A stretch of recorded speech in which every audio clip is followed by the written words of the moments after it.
So kids, today we'll learn about sex education, and it's all very simple, just like your ABC. A is for abstinence. If you don't do it, then no problem. B is for be faithful. You can only have one consistent partner. And C is to use condoms so you can remove your unwanted pregnancies and your STIs. Just remember your ABC, kids, and you will be A-okay!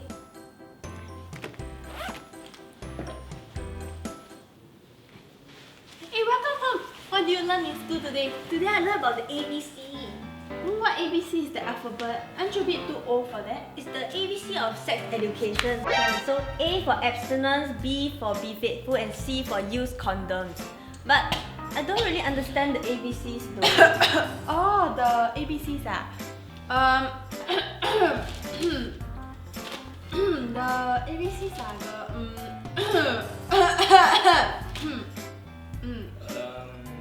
The ABCs are a set of rules that children must follow.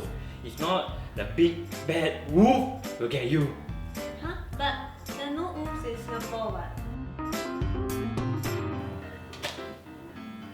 Wow, the weather very hot, don't you think? Wow, the weather really very hot. What the shower?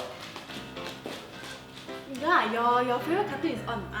Enjoy. I go talk to your daddy for a while, okay? So how? What should we tell her? I don't know leh. We never had such conversations with her before. What did your parents tell you last time? Nothing. We didn't have such open conversations also. Same lah, which is why I have to learn everything myself. Like how to put on a condom. I mean, evidently you didn't learn it very well.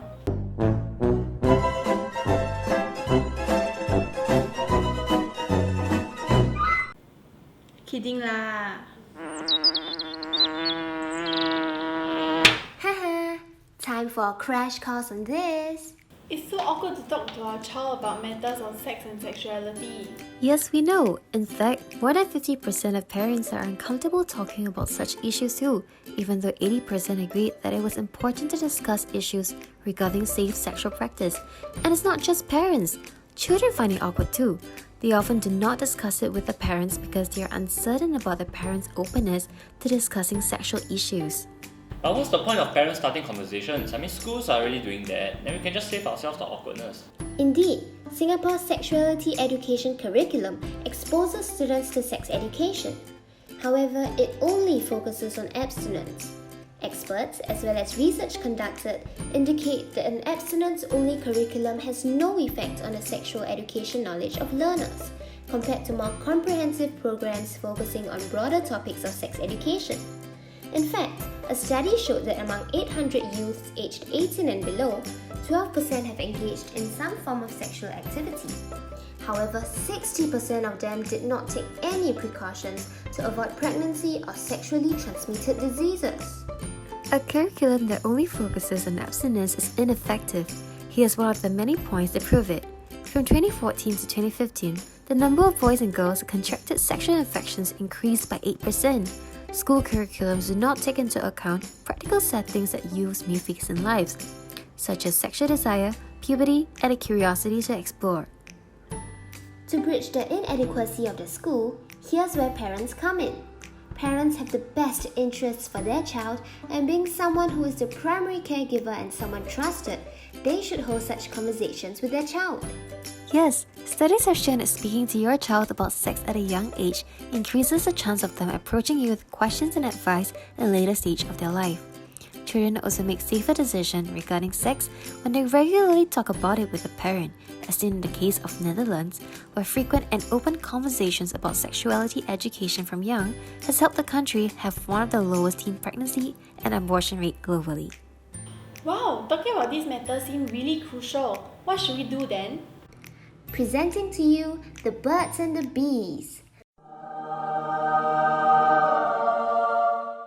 Our campaign to help parents like you.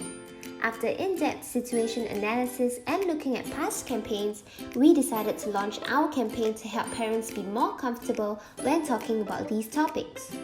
We aim to change parents' attitude with our attitudinal objective to increase perceived benefits and importance of engaging in conversations on sex education and matters by 5%.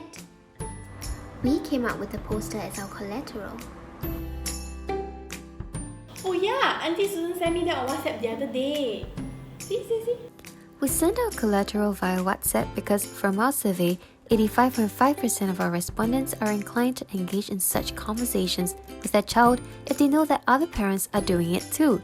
Since such matters are so personal and even awkward, we decided that WhatsApp will be a good way to show our collateral. We reached out to parents via WhatsApp through our own parents and friends. Each surveyee was given a confidential code to help track responses for follow-up post-test. In the 1 week between the pre and post survey, the experimental group would receive this particular poster. Yeah, that's what happens with Chloe. We'll be watching TV and suddenly these scenes will appear. But I guess that's a good opportunity for us to talk to her about such things. Yay! We wanted to make it relatable to the everyday situations that families face. An important survey insight we got was that parents resort to using touch points like news and movies to start conversations with their child, hence this collateral. What are the results of these campaigns?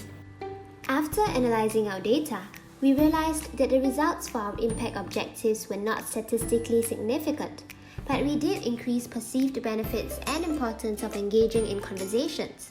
We also saw an increase in quality of these conversations, and that's a good first step. We achieved our attitudinal objective with an increase of 5.3%.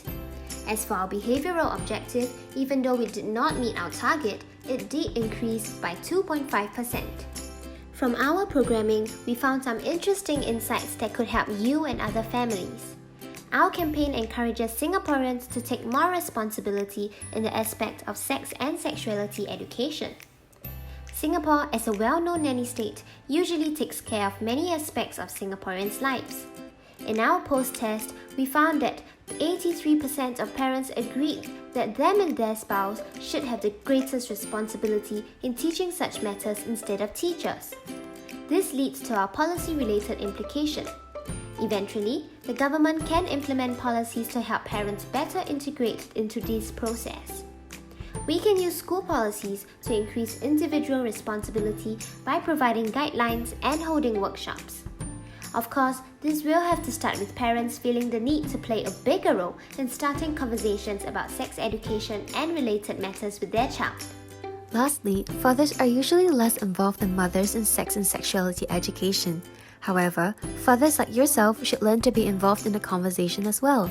This can start with being present and actively listening to the conversation that a spouse has with the child. We also found out that parents value the importance of educating their children on the LGBTQ community, even if they're not accepting of the community. Interesting insights, but what are some of the limitations to your campaigns? There was sampling bias because people who were more aversive were less likely to do the survey. Those who may need to see these collaterals are the ones who will be avoiding these surveys. However, we did minimize threats such as those to internal validity because we used the control group too. We hope that this crash course will help you in engaging with healthy and open conversations about such issues with your child. All the best! Thanks, that was really informative. This campaign is definitely a great start to encouraging conversations between parent and child about sex and sexuality education. I think it's time we have a talk with her.